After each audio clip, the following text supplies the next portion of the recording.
नमो सिद्धाणं नमो आयर्याणं नमो उवज्झायाणं नमो लोय सव्साहूणं ईसु पंच नमो यारो सव्पावपणासनो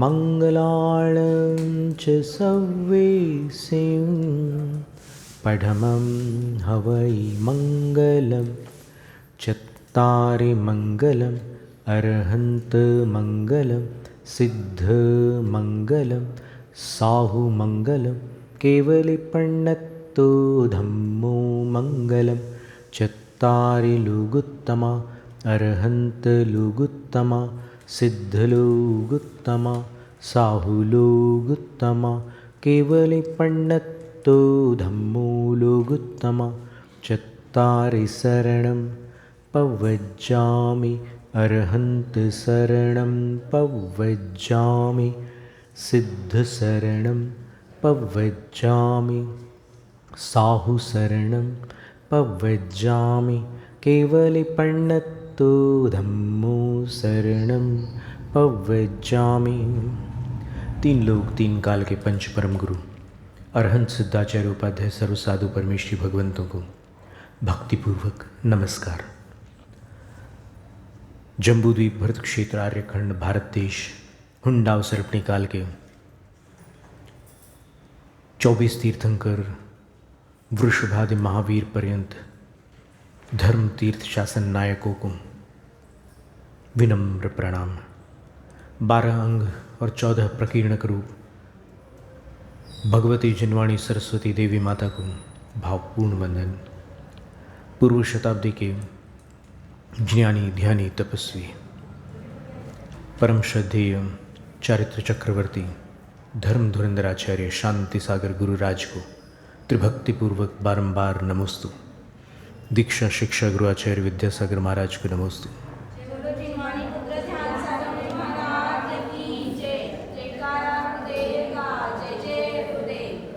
स्वात्मस्थितः सर्वगतः समस्त व्यापार वेदी विनिवृत्त संगः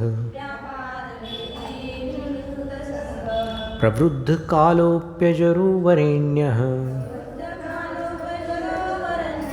पायादपायात् पुरुषः पुराणः परैरचिन्त्यं युगभारमेकः स्तोतुं वहन् योगिभिरप्यशक्यः स्तुत्योद्यमेऽसौ वृषभो न भानुः किमप्रवेशे विशति प्रदीपः तत्याज शक्रः शकनाभिमानं नाहं त्यजामिस्तवनानुबन्धं स्वल्पेन बोधेन ततोऽधिकार्थं वातायनेनैव निरूपयामि। तं विश्वदृष्ट्वा सकलैरदृश्यो विद्वानशेषं निखिलैरवेद्यः वक्तुं कियान् कीदृश इत्यशक्यः स्तुतिस्ततो शक्तिकथा तवास्तु व्यापीडितं बालमिवात्मदोषैरुल्लाघतान् लोकमवापिपस्त्वं हिताहितान्वेषणमान्द्यभाजः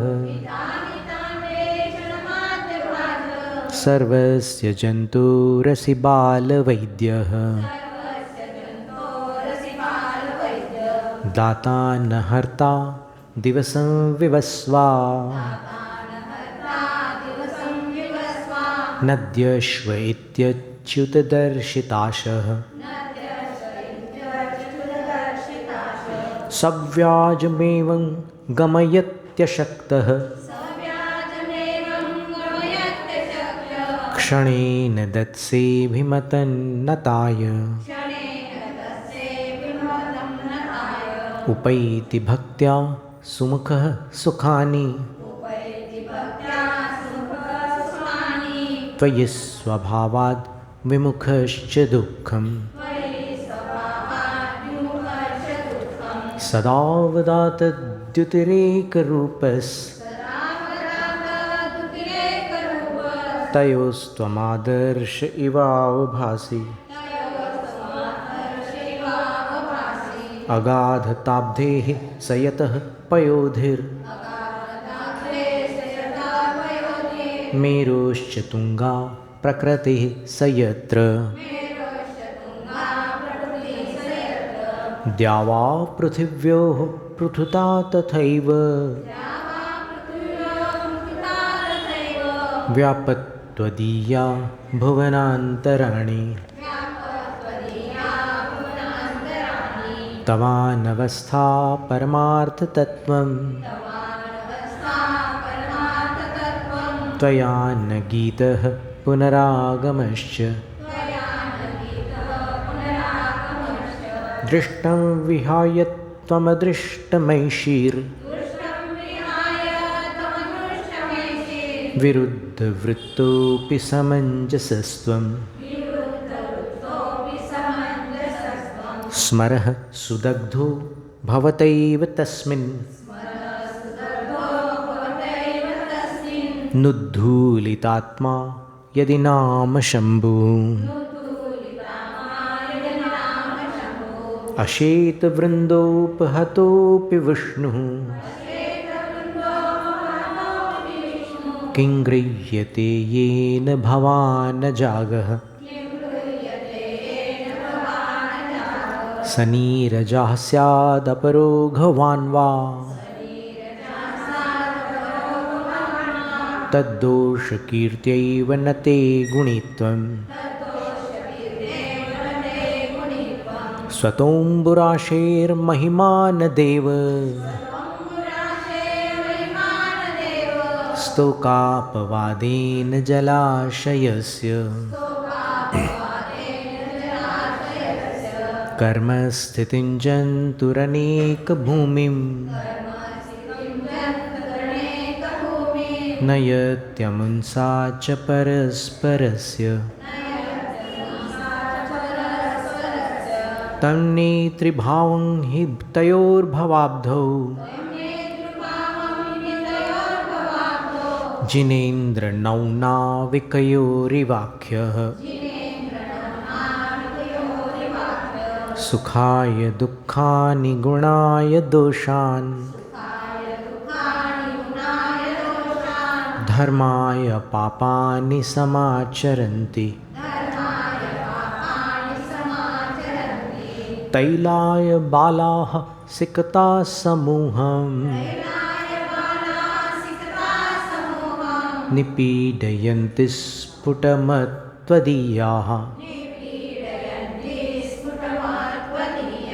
विषापहारं मणिमौषधानि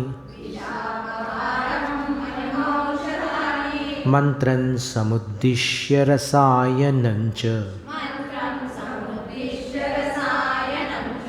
भ्राम्यन्त्यहो न त्वमिति स्मरन्ति पर्यायनामानि तवैव तानि चित्तेन किञ्चित् कृतवानसि त्वं देवः कृतश्चेतसि येन सर्वं हस्ते कृतं तेन जगद्विचित्रम् सुखेन जीवत्यपि चित्तबाह्यः त्रिकालतत्त्वं त्वमवैस्त्रिलोकी स्वामीति संख्या नियतेरमीषाम् बोधाधिपत्यं प्रति न भविष्यंस्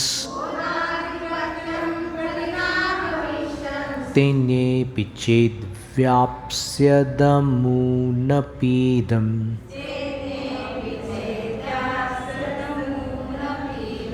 नाकस्य पत्युः परिकर्मरम्यं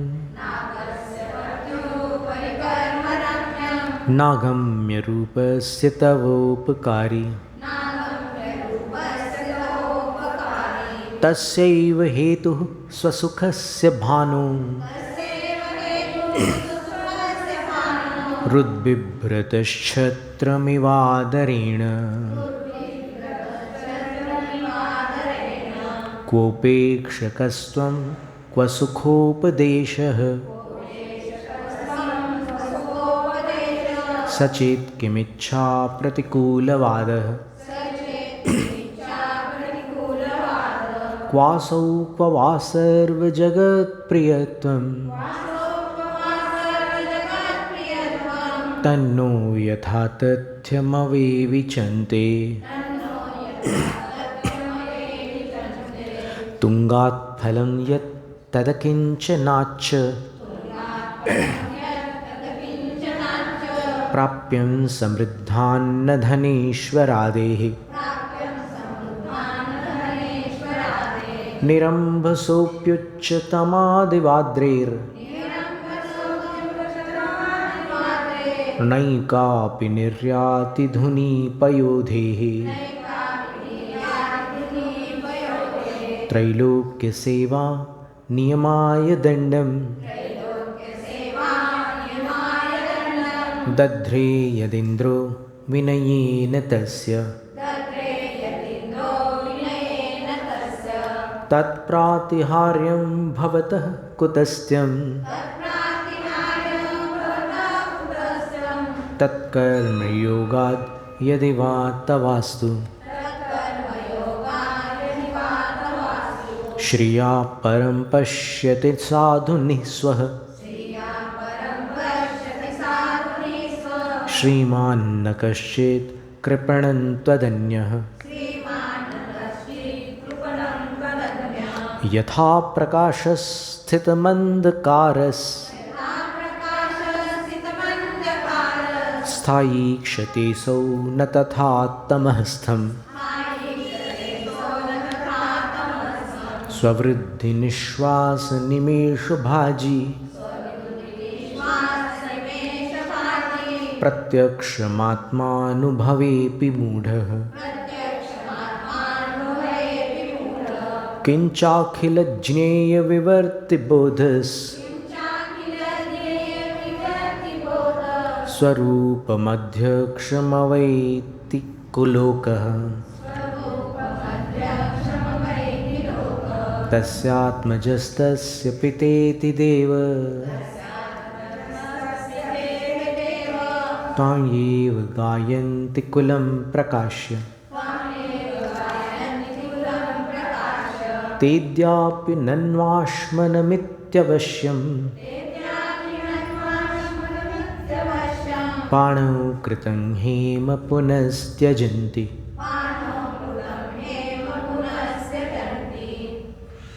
दत्तस्त्रिलोक्यां पटहोऽभिभूताः सुरासुरास्तस्य महान् स लाभः मोहस्य मोहस्त्वयेको विरोद्धुं मूलस्य नाशो बलवद्विरोधः मार्गस्त्वयैको ददृशे विमुक्तेः यहाँ पर संधि चाहिए मार्गस्त्वयैको ददृशे विमुक्तेश् चतुर्गतीनां गहनं परेण सर्वं मया दृष्टमिति स्मयेन त्वं मा कदाचिद् भुजमालुलोकः स्वर्भानुरर्कस्य हविर्भुजोऽम्बः कल्पान्तवातुम्बुनिधेर्विघातः संसारभोगस्य वियोगभावो विपक्षपूर्वाभ्युदयास्त्वदन्ये।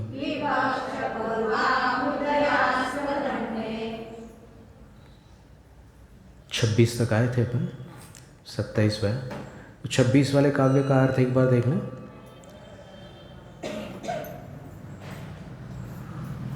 तत् अन्य, आपसे जो भिन्न है, वो चाहे कितने भी वैभवशाली क्यों न हो, वे सब विपक्ष पूर्वाभ्युदया, ऐसे अभ्युदय को प्राप्त है जो विपक्ष पूर्वक है, अर्थात उन सभी का वैभव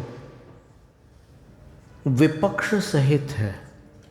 उदाहरण अर्कस्य, सूर्य का वैभव कैसा है? तो बोले उसका विघात स्वर्भानु, राहु कर देता है, सूर्य पर ग्रहण लग जाता है।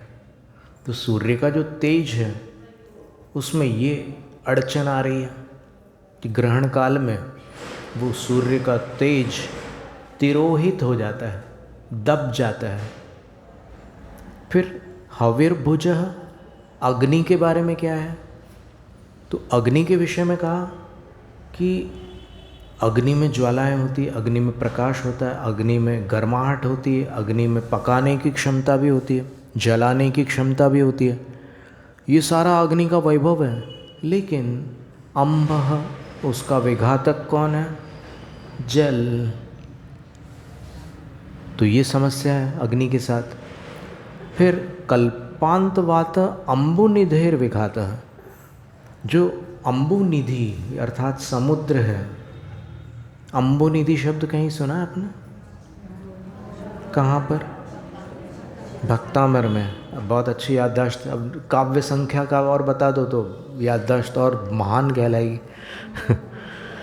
अम्बुनिधि, अम्भोनिधो अलग है, यहाँ पर अम्बुनिधि की बात है।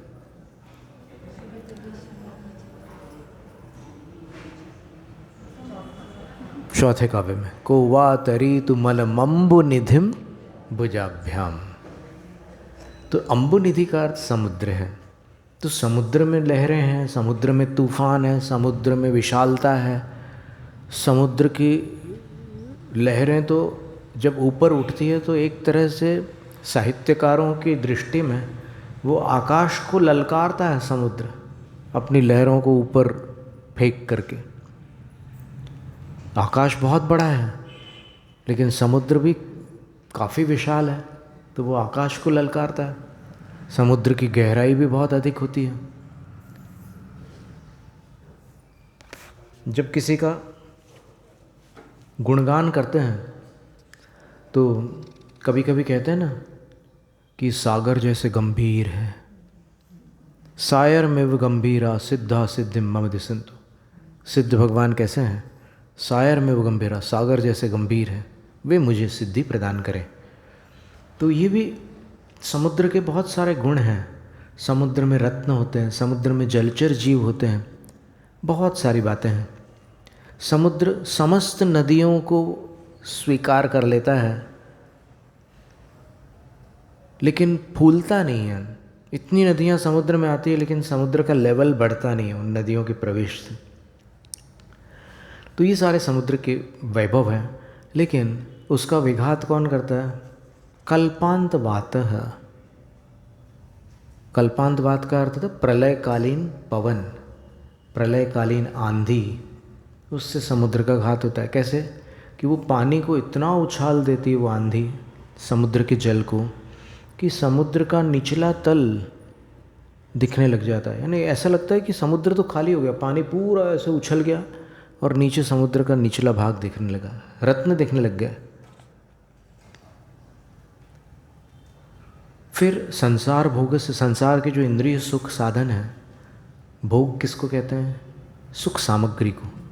तो संसार की जो सुख सामग्री है उसका विघात कैसे होता है? वियोग भाव। जब वियोग की अवस्था आती है तब विघात हो जाता है। जीवन भर खूब मिठाइयाँ खाई, डायबिटीज़ हुआ और खत्म काम, वियोग हो गया। तो ये विघात सब जगह है। वैभव तो है, लेकिन वैभव कैसा है? विपक्ष पूर्वक। वो संपत्ति के साथ विपत्ति जुड़ी हुई है। लेकिन ये स्थिति त्वत अन्य, आपसे जो भिन्न है वहाँ पर है। लेकिन आपकी स्थिति क्या है? तो आपका वैभव जो है वो विपक्ष पूर्वक नहीं है, आपके ज्ञान में अज्ञान नहीं है, आपके सुख में दुख नहीं है, आपके तेज में निस्तेजपना नहीं है, आपके गुणों में एक भी अवगुण नहीं है। इसलिए आपका वैभव अद्वितीय है, विपक्ष रहित है। बहुत बड़ी बात है। कोई उदाहरण दूसरा नहीं मिल सकता। भगवान जिनेंद्र के अलावा कहाँ जाओगे आप?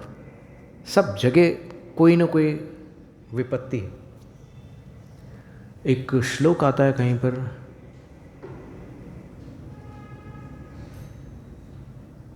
भय के बारे में एक श्लोक है, देखो हम निकाल के बताते हैं। उसमें बताया कि सर्वम नाम भयम भवेद नृणाम वैराग्यमेवा भयम। हर चीज में भय है।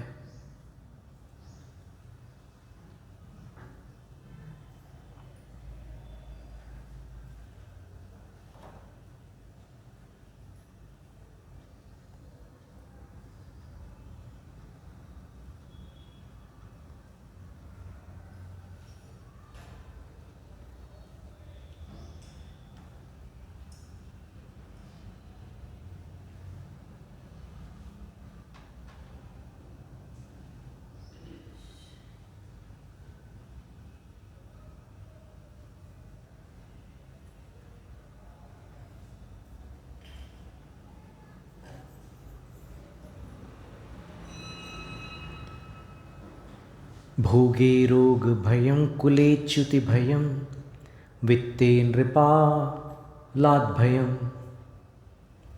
माने दैन्य भयं बले रिपु भयं रूपे तरुण्या भयं शास्त्रे वाद भयं गुणे खल भयं काये कृतान्ताद् भयं सर्वं वस्तु भयान्वितं भुवि नृणाम् वैराग्यमेवा भयम्। सुभाषित रत्नाकर में इस काव्य आया हुआ है। भोग में रोग का भय है। जैसे अब भी हमने उदाहरण दिया, अब मिठाइयाँ हैं लेकिन डायबिटीज़ का डर है, क्या करें? फिर कुले च्युति भयम, कुल में किसका डर है? च्युति का भय। कई बार कुल नष्ट हो जाता है ना, कोई पुत्र नहीं हुआ या फिर संतान नहीं हुई, तो फिर उस कुल में आप देखिए कई ऐसे स्थान मिलेंगे आपको जहाँ पर केवल कन्या कन्या जन्म ले रही हैं। आप देखिएगा, आप अपने परिचितों में स्मरण करके देखिए कि कुछ ऐसे कुटुंब हैं जहाँ पर हर संतान के घर केवल कन्या है, कहीं पुत्र नहीं है। तो कुले च्युति भयम, तो कुल में वंश के नाश का डर रहता है कि कुल अब प्रवर्तमान है, हजारों वर्षों से कुल चला आ रहा है, लेकिन कहीं आकर के वो अटक जाता है।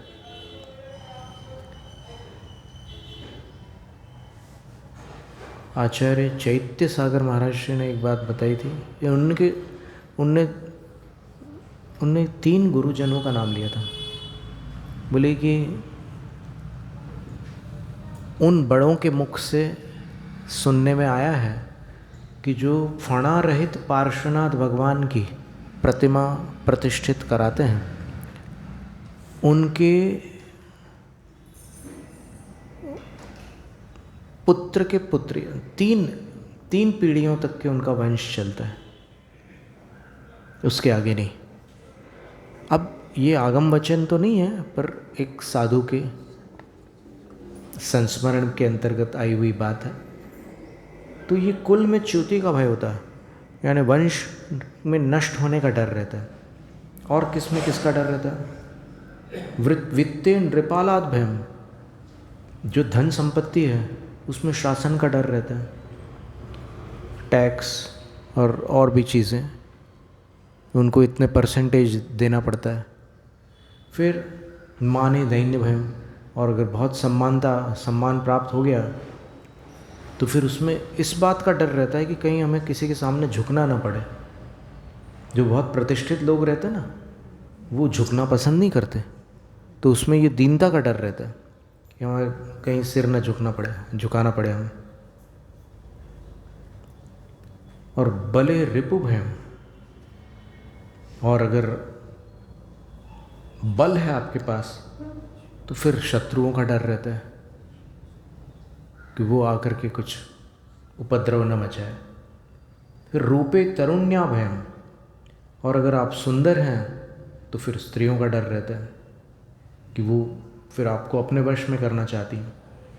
शास्त्रे वाद भयम, और अगर आपके पास शास्त्रों का ज्ञान है तो फिर वाद विवाद करने वाले तैयार बैठे रहते हैं। फिर गुणे खल भयम, और अगर आपके पास गुण है तो फिर दुष्ट लोग कोई ना कोई दोष निकाल कर निंदा के लिए तैयार बैठे रहते हैं। तो गुणे खल भयम। फिर काय कृतांतात् भयम, और शरीर है आपका एकदम स्वस्थ शरीर है तो भी मृत्यु का भय रहता है। मृत्यु कब छीन ले क्या पता। सर्वम वस्तु भयान्वितम भुवि नृणाम, इस धरती पर मनुष्य की हर वस्तु भय से आक्रांत है। हर जगह किसी न किसी का डर है। फिर भय रहित क्या है? तो उसका उत्तर दिया वैराग्य में वाभयम, केवल वैराग्य एक ऐसी वस्तु है जिसमें किसी का डर नहीं। जिसको वैराग्य हो जाए उसको किसी का खतरा ही नहीं, मतलब उसके वैराग्य को किसी का खतरा नहीं। फिर भी जैनाचार्यों ने कहीं कहीं पर कहा है कि वैराग्य को लूटने वाले भी बैठे हुए हैं इस दुनिया में। कुछ ऐसे प्राणी हैं जो वैराग्य को भी छीन लेते हैं। कुछ ऐसी चीज़ें हैं जिससे वैराग्य भी खतरे में पड़ जाता है। हाँ, अगर सत्संगति में है, गुरु के सानिध्य में है तो कोई खतरा नहीं है, लेकिन अगर कहीं मन भटक गया तो फिर वैराग्य भी संकटग्रस्त होता है। तो यहाँ पर इसी प्रकार जैसे यहाँ पर सब कुछ भयाक्रांत बता करके केवल वैराग्य को अभय स्वरूप कहा, वैसे यहाँ पर कहा कि संसार की सारी संपदाएं, सारे वैभव संपन्न अस्तित्व विपक्ष पूर्वक है। उनके साथ कुछ दूसरा पक्ष भी जुड़ा हुआ है। विपत्ति के साथ संपत्ति जुड़ी, संपत्ति के साथ विपत्ति जुड़ी है, जन्म के साथ मृत्यु है, यौवन के साथ वृद्धावस्था है, धन के साथ निर्धनता है, सुंदरता के साथ कुरूपता है, स्वास्थ्य के साथ अस्वस्थता है। सर्वत्र ये संकट है, लेकिन भगवान जिनेंद्र हैं, उनका जो वैभव है वो विपक्ष रहित है।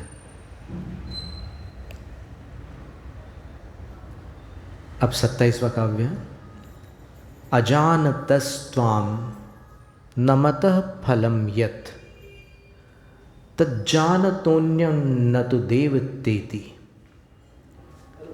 हरिण्मणिं काच धिया दधानः तं तस्य बुद्ध्या वहतो निरिक्तः।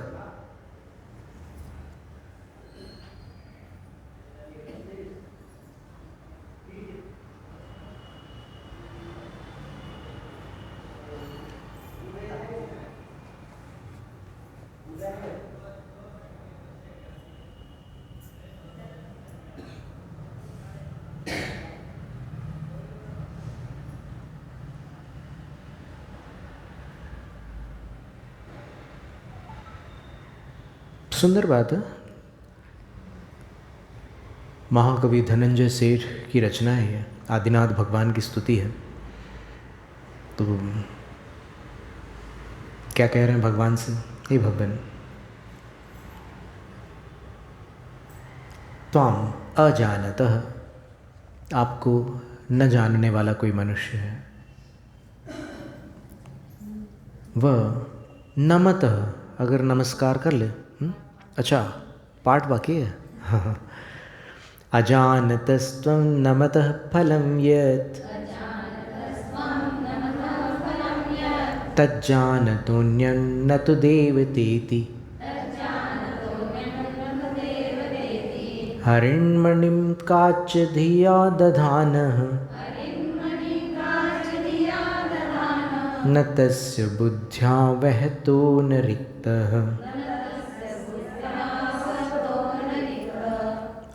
अजानतस्त्वां नमतः फलं यत्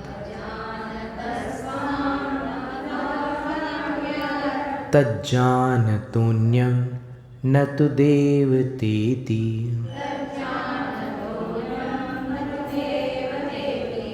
हरिण्मणिं काच धिया दधानः तन्तस्य बुद्ध्या वहतो न रिक्तः।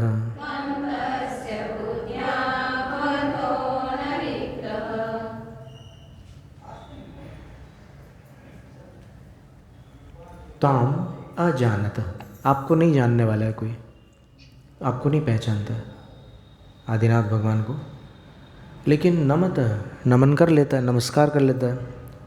तो ऐसे प्राणी को यत फलम, जो फल प्राप्त होता है, यानी आपको बिना जाने नमन करने वाले को जो फल प्राप्त होता है, वह अन्यम देवतेति जानतः न तो, किसी अन्य को जिसमें आपके पास विद्यमान परमात्म स्वरूप नहीं है,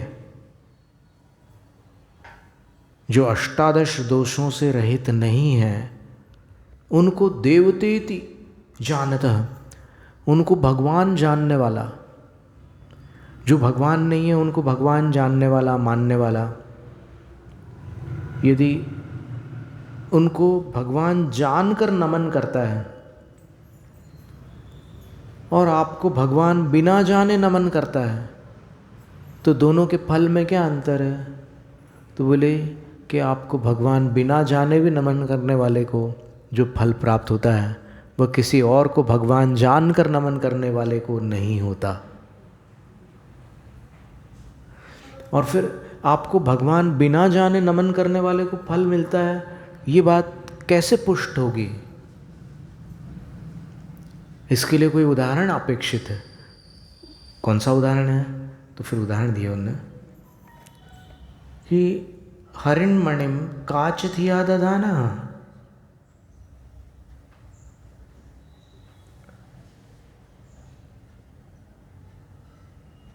तम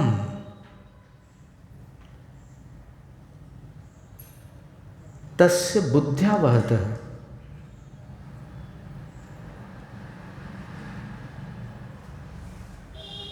न रिक्तः। वहतः पंचमी है, षष्ठी नहीं है। तो कोई हरिण मणि का अर्थ होता है मरकत मणि। आज इसको अंग्रेज़ी भाषा में एमराल्ड बोलते हैं। और आपके उंगलियों में हो सकता है यहाँ सभा में किसी के पास पन्ना की अंगूठी हो, ग्रीन कलर का एक रत्न होता है।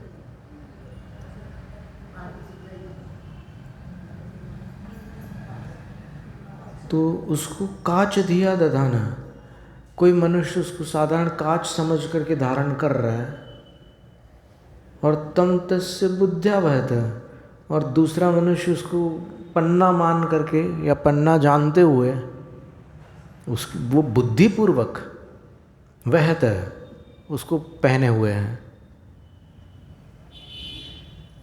तो फिर जो पन्ना को पन्ना जाने बिना पहना हुआ है, क्या वो इससे दरिद्र है? देखो कितना सुंदर उदाहरण है। वो भगवान को भगवान जाने बिना नमस्कार कर रहा है, और एक जन भगवान एक जो भगवान नहीं है उनको भगवान जान करके नमस्कार कर रहा है। तो उदाहरण वो ये बता रहे हैं कि जो भगवान नहीं है उनको भगवान जान करके नमस्कार करने वाले को वो फल नहीं मिलता जो भगवान को भगवान न जानते हुए भी नमस्कार करता है उसको मिलता है। भगवान को पहचाने बिना भी नमस्कार करो तो जो फल मिलेगा वो उससे उत्कृष्ट होगा जो भगवान नहीं है उसको भगवान समझकर नमस्कार कर रहा है। और उदाहरण दिया कि मरकत मणि को जो कांच समझकर धारण किए हुए हैं वो मरकत मणि को मरकत मणि जानकर धारण करने वाले से दरिद्र नहीं है, क्योंकि मणि दोनों के पास एक ही है। वो एक कहानी आती है ना कि किसी बच्ची को किसी किसान को वहाँ खेत में हल जोतते समय एक हरे रंग का पत्थर मिल गया और उसको पता नहीं था कि ये क्या है, तो उसने अपनी बच्ची को खेलने दे दिया और बच्ची खेलती थी उस पत्थर से, उसको बहुत मज़ा आता था, ग्रीन रंग का पत्थर था तो वो खेलते रहती थी। एक बार वहाँ से उसकी कुटिया के सामने से कोई एक जौहरी निकला और उसने उसको देखते ही पहचान लिया कि ये तो बहुत तुच्छ कोटि का रत्न है और ये बच्ची खेल रही है, चलो अपन कुछ उसको हासिल करने का उपक्रम कर लें। तो उसने जाकर के उससे ख़रीदना चाहा, बोले कि नहीं मैं बेचूंगा नहीं, मेरी बच्ची का खिलौना है, मैं क्यों बेचूंगा। तो बोले कि मैं तेरे को इतने रुपये दूंगा, इतने दूंगा, इतने दूंगा। वो अंत तक माना नहीं। फिर एक दूसरा जौहरी वहाँ से निकला, वो तो चला गया। फिर उसने कुछ मोल भाव भी किए जाने के पहले, बोले कि देख मैं तेरे को इतना देने को तैयार हूँ, अगर देना है तो दे, नहीं तो मत दे। वो बोले कि नहीं देता मैं, मना कर दिया उसने। फिर एक और आया वहाँ पर, तो उसने कोई मोल भाव नहीं किया, उसने सीधे सीधे करोड़ों में उस रत्न को ले लिया। और फिर वो किसान भी तैयार हो गया, उसने सोचा कि भाई अब ये करोड़ों दे रहा है तो फिर इसमें कुछ और ऐसा कुछ खरीद कर दे देंगे बच्ची को खेलने के लिए, इससे भी कोई सुंदर चीज़ ला करके दे देंगे। और वो चला गया। तो फिर जब वो लौट कर के आया तो उसने इससे पूछा कि तुम वो कहाँ गया वो पत्थर। बोले मैं और रकम देने को तैयार हूँ। बोले नहीं वो तो चला गया, वो पत्थर तो बिक गया। बोले तो बोले कितने में बिका। तो बोले कि अब उससे तुमको क्या करना है, तुमको तो मोल भाव करने थे, तुम्हें नहीं मिला, बस वो ले गया कोई, उससे ज़्यादा रकम में ले गया। बोले अच्छा, लेकिन तुम कितना मूर्ख हो। बोले कि वो बहुत कीमती रत्न था और तुम उसको बच्ची का खिलौना बना करके रखे हुए थे। तो किसान बोलता है कि तुम मुझसे बड़े मूर्ख तुम हो, क्योंकि तुम मोल भाव करते रहे, खरीद नहीं पाए, और जो बुद्धिमान था वो लेकर के चला गया। बोले ऐसा था। तो यही चीज़ यहाँ चल रही, मतलब दुनिया में ये तो दृष्टांत होते हैं बौद्ध कथा के रूप में, और दार्ष्टान्त जब अपन अपने जीवन में देखते हैं तो अपन क्या करते रहते हैं, जो चीज़ किसी काम की नहीं है उसी में अपन अपना समय और अपनी शक्ति खर्च करते रहते हैं, और जो अनमोल चीज़ है जीवन की उसको भूल जाते हैं। और जब समय निकल जाता है तब अपन किसी और की ओर उंगली दिखा करके बोलते हैं कि देखो ये कितना मूर्ख है, और फिर अपनी है वो कहता है कि तुम मेरे से ज़्यादा मूर्ख हो। बोले और तब फिर कुछ हासिल नहीं होता जब सब चला जाता है। तो इस तरह यहाँ पर कितनी अद्भुत बात कही। जैसे इसका एक उदाहरण है शास्त्र में, भगवान का तो नहीं है लेकिन एक मुनिराज का उदाहरण है कि वो मुनिराज थे और बड़े महान साधु थे। तो वो हमने एक बार कथा सुनाई थी आपको सुभग बालक की, कि उसने उन मुनिराज की सर्दियों में ठंड में चंपापुरी के पास गंगा नदी के तट पर बहुत कुछ ज़्यादा ही ठंड पड़ रही थी उस समय, तो ऐसे बर्फ़ के कण भी आ करके उन मुनिराज के शरीर पर पड़ रहे थे। वो ऐसे शांत बैठे हुए थे। तो वो एक बच्चा जो देख रहा था, उसने क्या किया कि उसने अग्नि जलाई और रात भर उस अग्नि में हाथ ताप ताप करके महाराज के शरीर से वो बर्फ़ अलग करके उनका जो ठंडा शरीर था उसको गर्म करता रहा। वो पूरी रात वो बीच में उसको थोड़ा थक जाता था, नींद आती थी, लेकिन फिर उठ करके वो उनको महाराज को गर्म करता रहा। उसको पता नहीं था, वो सिर्फ इसलिए गर्म कर रहा था कि ये ठंड में इनकी मृत्यु ना हो जाए, उनकी जान बचाने के लिए वो कोशिश करता रहा। और फिर जब प्रभात हुई और मुनिराज का योग पूर्ण हुआ, रात्रि योग पूर्ण हुआ, तब उनने आंखें खोली। तो आंखें खोल करके देखा उन्होंने, वो एक थका मांदा बच्चा ऐसे आग में धीमे, आग भी बहुत बुझने जैसी स्थिति में थी, तो ऐसे ऐसे हाथ कर करके बार बार ऐसे ऐसे उनके शरीर को तपा रहा था। फिर वो दिव्य ज्ञानी थे, रिद्धिधारी थे, तो उन्होंने उनके भवों को पहचान लिया कि ये पिछले भव में क्या था, आगे भव में क्या होने वाला है। तो फिर उनको लगा कि अरे इस बच्चे का कल्याण तो बहुत निकट है, यानी ये संख्यात वर्षों में मोक्ष प्राप्त करने वाला जीव है, लेकिन किसी भी कार्य के लिए कोई कारण अनिवार्य है, बिना कारण के वो कार्य नहीं हो सकता। जैसे मोक्ष जाना है उनको, तो उसको कुछ ना कुछ करना पड़ेगा, कोई कारण जुटाना पड़ेगा, बिना कारण के मोक्ष नहीं जा सकता, बिना पुरुषार्थ के नहीं जा सकता। तो फिर मुनिराज ने उसको उस भाव के लिए 7 अक्षर दिए और वो आसन खोल करके खड़े हो गए और खड़े होकर के उस बालक से बोले, वत्स, अब तुम जो भी कार्य करो उस कार्य को प्रारंभ करते समय यह मंत्र उच्चारित कर लेना। और उन्होंने उच्चारित किया, नमो अरहंताणम, नमो अरहंताणम। 7 अक्षर थे। जैसे ही उन्होंने नमो अरहंताणम कहा तो वो जिस शिला पर वो बैठे थे और वहाँ खड़े हो गए थे, वो खड़े होकर के उन्होंने जैसे ही नमो अरहंताणम बोला तो उनके पैर ऐसे धरती से ऊपर उठ गए और वो हवा में आ गए मुनिराज। तो फिर वो बालक एकदम अचंभित हो गया। वो सोच रहा था कि मैं तो इनको दरिद्र समझ करके इनकी जान बचा रहा था, लेकिन ये तो कोई गुरु लगते हैं, कोई साधु लगते हैं, योगी लगते हैं। तो फिर उन्होंने, उस बच्चे ने ऐसे हाथ जोड़ करके उनकी आज्ञा को शिरोधार किया, गुरु मान करके उनको प्रणाम किया। और फिर प्रणाम करके जैसे उनने ऐसे गुरु की तरफ की तो गुरु महाराज ऐसे आकाश मार्ग से विहार करते हुए निकल गए। अब वो देखता रह गया और उसको बहुत खुशी हुई कि मैंने इतने महान गुरु की सेवा की और गुरु ने मुझे इतना सुंदर आशीर्वाद दिया, नमो अरहंताणम। देखो, कोई भी किसी को भी बता सकता है नमोकार मंत्र, लेकिन जिन्होंने रग रग से, रोम रोम से, आत्मा के एक एक प्रदेश से उसकी साधना की है, आराधना की है, उनके बताने में अंतर होता है। वो वचन सिद्ध मंत्र होता है,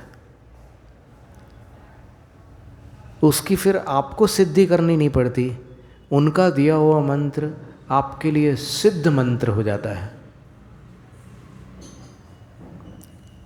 कितने लोग हैं, उच्चारण तो बहुत लोग कर लेते हैं, लेकिन कोई ऐसे होते हैं जिनके उच्चारण करने पर अतिशय होते हैं, सबके बोलने पर अतिशय नहीं होते। तो वो गुरु जब बोल कर गए, उच्चारण रिद्धिधारी महामुनिराज थे। वो महामुनिराज, जो सही महामुनि शब्द उन पर लागू होता है। अभी अपन श्रद्धा से, भक्ति से पंचम काल के साधुओं को बोलते हैं महामुनि, कोई बात नहीं, ये तो अपनी आस्था का विषय है, लेकिन सिद्धांततः अपन देखें तो महामुनि वही होते हैं। और बस वो मंत्र उस बच्चे के लिए संबल बन गया, मोक्ष का सहारा बन गया। जब उसने इस जीवन में उस बालक की पर्याय में अंतिम बार नमो अरहंताणम बोला, उसकी भैंस पानी में चली गई थी। ग्वाले का बच्चा था वो, पानी में भैंस चली गई थी। तो वो भैंस को निकालने के लिए पानी में उसने वो डाइव मारते ना, डुबकी लगाई उसने। तो उसको पता नहीं था कि गंगा नदी में रात के आंधी तूफान में कोई संकट है।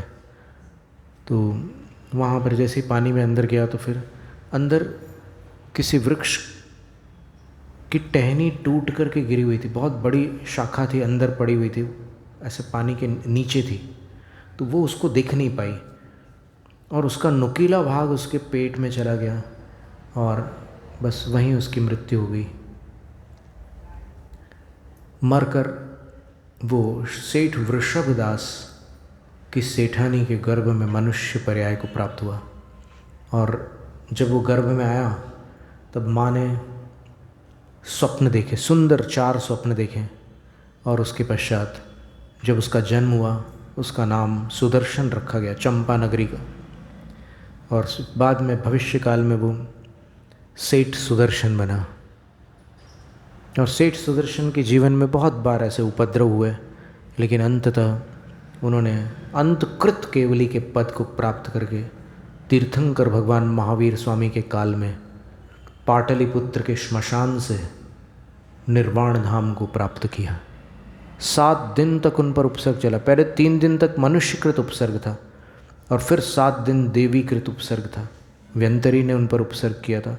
तो कुल 10 दिन उनके ऊपर उपसर्ग होता रहा और वो निराहार निर्जल उस उपसर्ग को समता भाव से सहन करते रहे और अंत में उनको केवल ज्ञान और मोक्ष की प्राप्ति हो गई।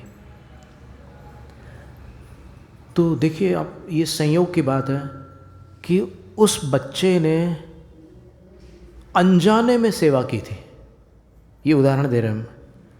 तो यहाँ बात यही चल रही है कि जो भगवान को जाने बिना भी नमन करता है उसको जो फल प्राप्त होता है, वो जो भगवान नहीं है उनको भगवान मानकर नमन करने पर भी नहीं हो सकता। इतनी बड़ी बात है। प्रवचन सार की 255वीं गाथा में ये बात आती है कि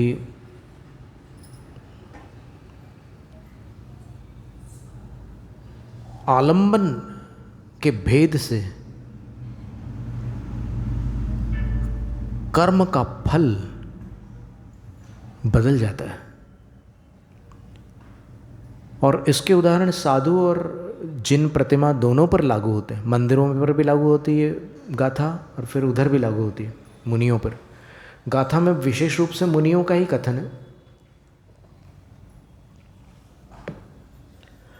गाथा में ये लिखा है कि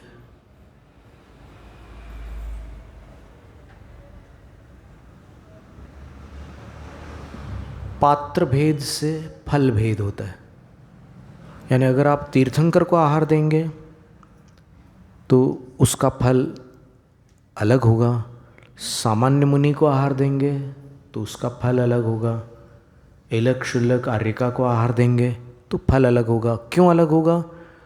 क्योंकि अपने भाव तो सभी के प्रति भक्ति के भाव हैं, लेकिन जो अपने सामने उपस्थित है उनका व्यक्तित्व इतना समर्थ होता है, इतना सक्षम होता है कि आपके भाव तीर्थंकर के प्रति जैसे होंगे वैसे किसी अन्य के प्रति हो ही नहीं सकते, बन ही नहीं सकते वैसे भाव।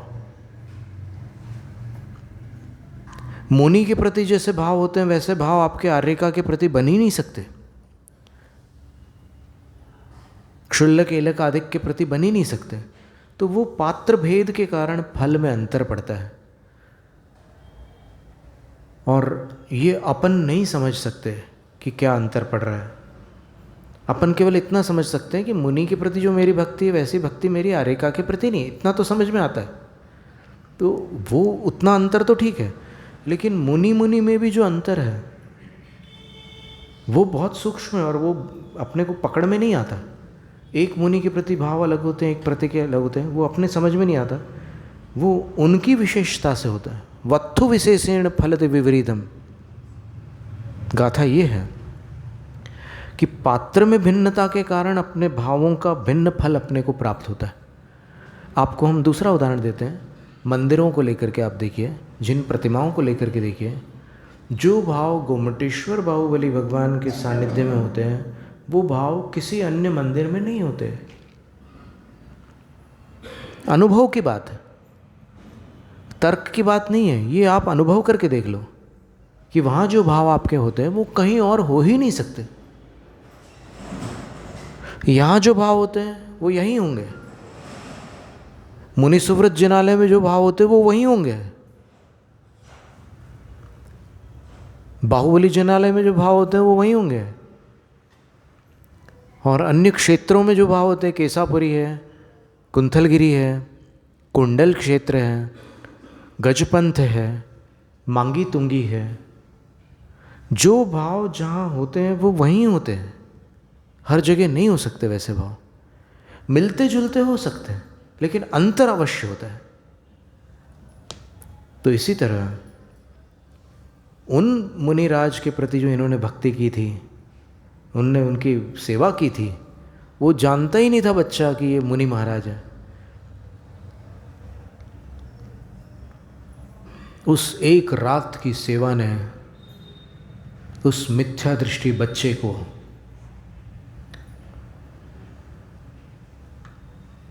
आगामी भव में अरहंत और सिद्ध अवस्था प्रदान की। कितनी बड़ी बात है। तो अनजाने में जो उसने सेवा की थी उसने उसको आगामी भव में अरहंत और सिद्ध पद प्रदान किया। तो जो भगवान को भगवान जानकर उनकी भक्ति करता है उसका तो कहना ही क्या है, कितनी बड़ी बात हो गई वो। और ये बहुत आसानी से मिलते नहीं है भगवान। अपन देखो बाह्य अनुष्ठान तो छोड़ते नहीं है, अपन तो बाह्य अनुष्ठान जो विधि बताई शास्त्र में वो तो जारी रखते हैं। दर्शन करके ही भोजन लेना है, पूजा करके ही आगे के दूसरे काम करने हैं। जो द्रव्य अपन ने भगवान को अर्पित नहीं किया,